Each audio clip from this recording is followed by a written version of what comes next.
Welcome to a brand new episode of the Content Marketing Podcast. I'm your host, Aaron Witnish. Today's conversation is around optimizing your posts and videos to maximize performance and to reach the right audience. So it's not about volume and how far the content goes. It's ensuring that it's quality over quantity, because you could go put up a video or post right now and say, I walked into shark-infested waters with my toddler. Here's what happened.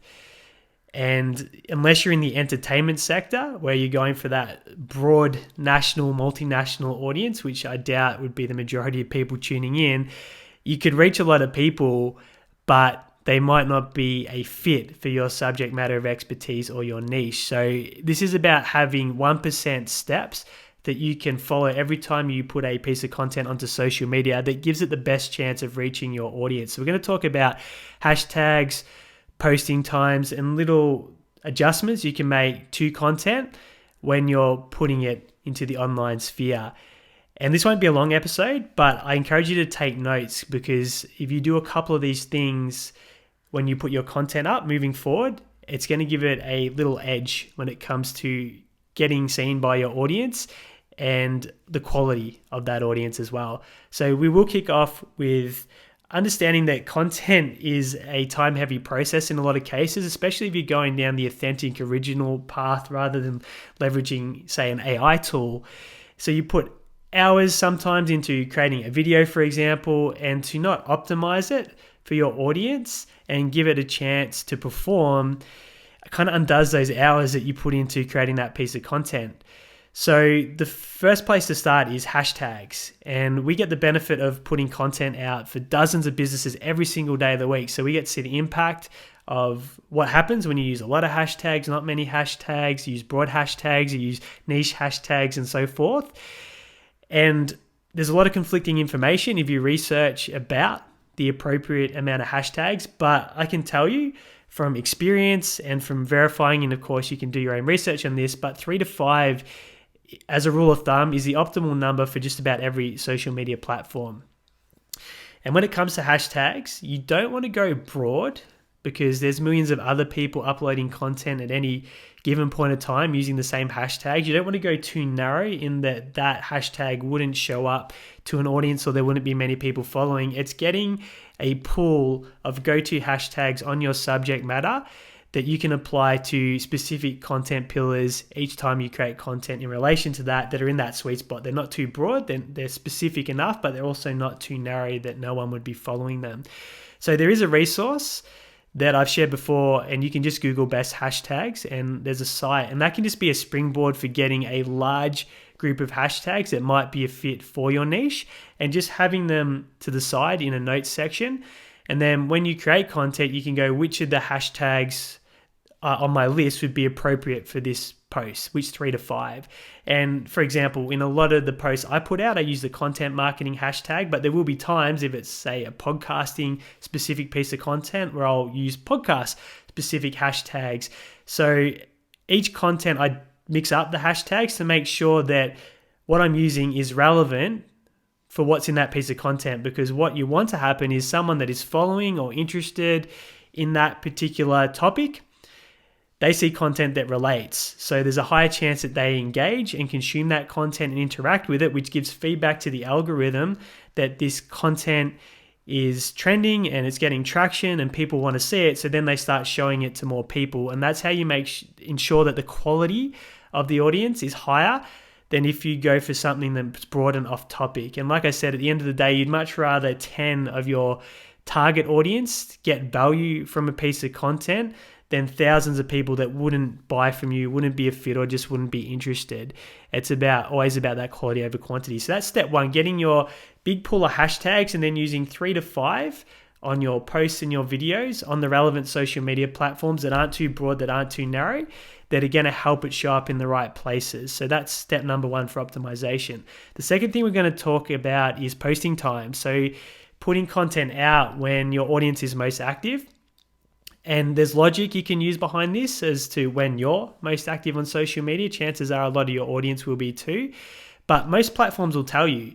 So if you go to Meta and you go into the planner and you go to put up a post, you'll also see the scheduling option there. If you click on that, there's an active times option. If you click on that, it'll tell you the active times for your audience on both Instagram and Facebook. So you get that feedback on any given day of the week. So that can help you determine the best time to put a reel or a post out onto Facebook or Instagram.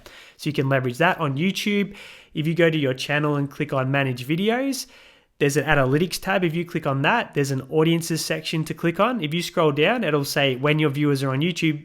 So every day of the week, you can see the best time for you to upload a YouTube video for when your audience are on the YouTube platform. So you've got all these platform-specific data that you can leverage to make sure that when you upload content to that particular platform, that it's going out to the best time for your audience.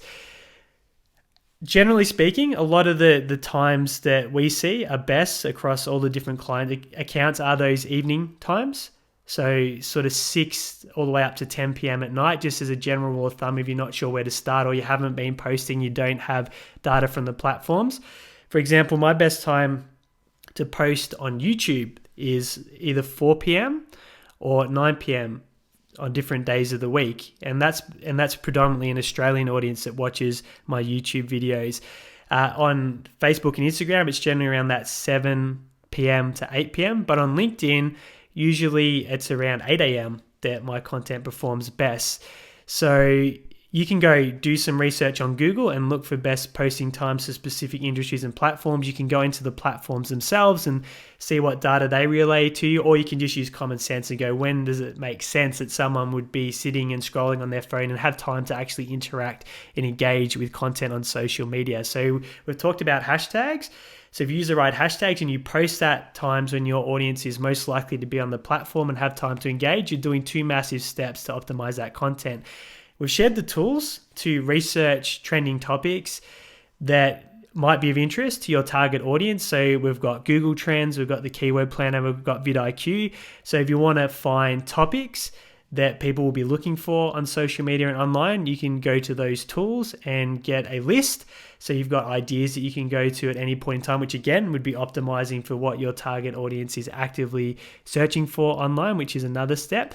The next one is getting people to stop and consume the content that is in their social media feeds. You're competing with a very active feed at any point in time with everyone vying for the attention. So those titles, those thumbnails, those opening sentences, and utilizing things like captions in your videos are essential.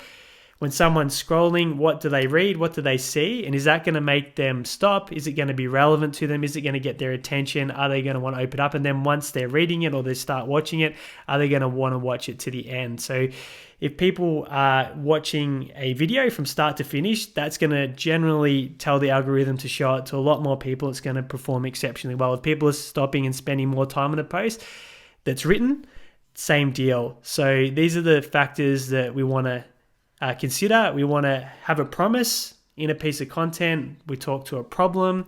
We might talk about an outcome, a solution. We don't want to give it away in the title. So you might say 3 useful tips to burn fat without dieting or without exercising.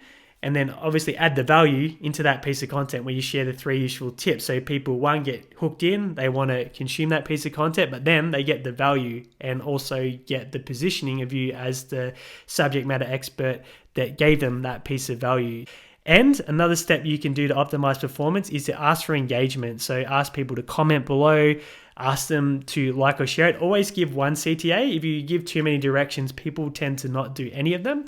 So what I would usually say is ask them to comment. So you might ask a question at the end and ask for a yes or no answer is often the easiest because you're just asking for one thing from the audience. And if the algorithm sees lots of people commenting and interacting with the post, again, they go, people are interested, let's show this to more people. So add that step.